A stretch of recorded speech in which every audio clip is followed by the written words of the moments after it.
Okay, I want to share something with you that comes from Brandon Smith.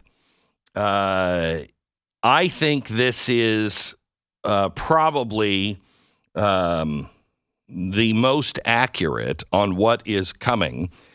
I told you, I've been telling you this for a long time, but I told you a couple of weeks ago that you were going to start to see Saudi Arabia with the World Economic Forum get off of the U.S. dollar. I have said since 2008, show me a path where the dollar doesn't collapse. And I've been given two answers every time from all of the experts. Glenn, the U.S. dollar is the only way for anybody in any country to buy oil. It's called the Petrodollar. Yeah. I get that. But what happens if the petrodollar, it's never going to go away. Okay, Saudi Arabia is our good friend. They know what getting off the petrodollar would do to their very good friend and protector, the United States. So it's not going to happen. Okay. And you know, another thing, Glenn, that you don't understand is there's just too much out there to lose. And these banks and these countries, they're not just going to let the dollar collapse. They'll lose too much. So stop worrying your cute little head about the dollar. Okay. All right. Well, that's what you will hear from all of the experts. That is either head in the sand ignorance or a blatant lie. The thing that has kept our dollar in place is the petro status. It means that Saudi Arabia will only trade in, and OPEC will only trade in U.S. dollars. So if you have a won or a ruble or a yak, you have to buy a dollar that you can send then to OPEC, okay? That's why all the countries keep the U.S. dollar on hand. They need it to buy fuel. Well, guess what just happened at the World Economic Forum? Something that will never, ever happen. The Saudis have now said, yeah, we'll pretty much take anything. We are not that picky. Yeah, you can buy it with other things. Sure, go ahead. Let's give that a whirl. Well, Glenn, that will never. It just did. It just did. Well, I mean, the rich and the powerful, I mean, they have too much to lose, and they'll never just allow the dollar, unless the rich and powerful are part of something like a Great Reset. Unless the rich and powerful are the ones that know what's coming because they're the ones that screwed it up. They're the ones that have been funneling money to themselves from our treasuries and from our printing presses. While they're screwing the little guy, they seem to get richer. Why is that? How come the banks have received trillions of dollars, but the little people didn't even know that was happening?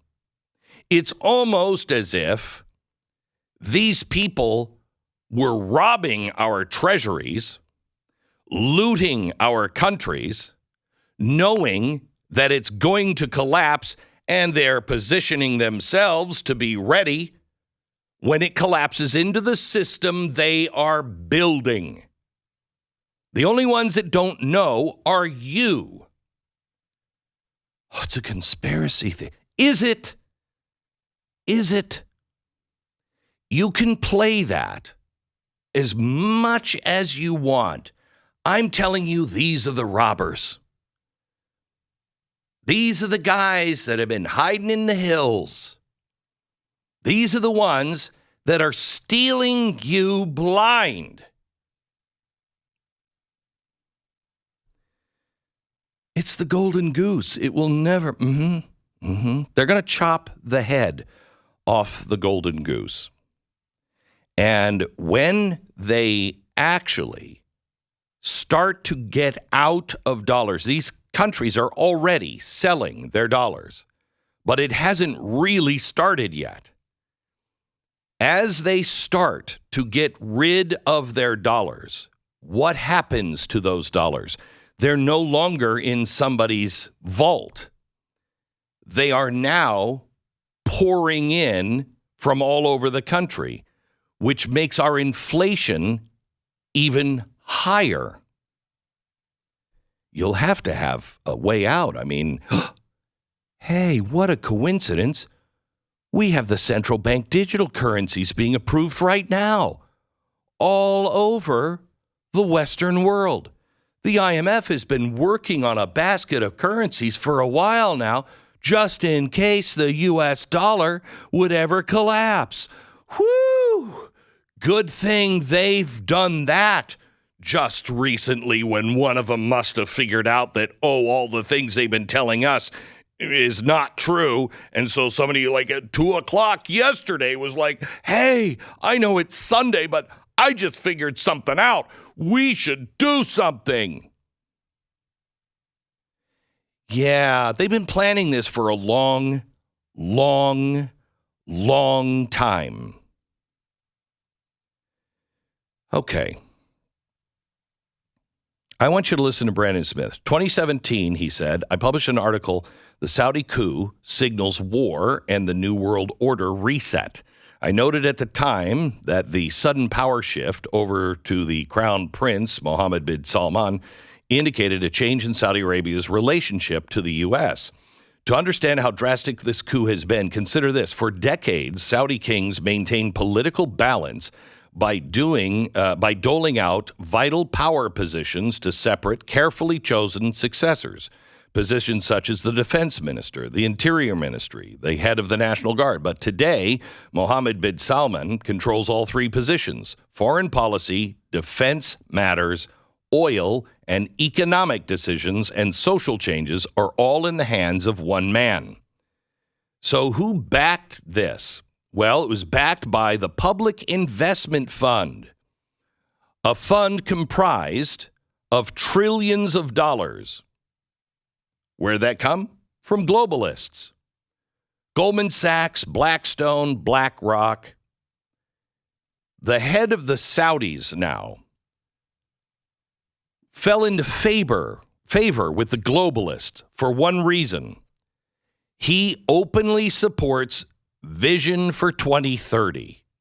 What is the Vision for 2030? Oh, the Vision for 2030. That's the World Economic Forum. That's the UN. That's the great. We're going to get off all of these carbon fuels, these fossil fuels, and we're going to have carbon controls. Wait, Glenn, that's the dumbest thing I've ever heard. It's Saudi Arabia. Why would they ever do that? Because the Saudis have been given access to ESG-like funding, as well as access to AI advancements, the so-called digital economy. So the Saudi elites are willing to dump the dollar and even oil for access to a reimagined economy, a reimagined world. Fantastic. Fantastic. Here's the thing. Saudi Arabia has jumped on this bandwagon. China has jumped on this bandwagon. When this really starts to kick in, our economy, well, let me just put it this way. We outsource our inflation, okay?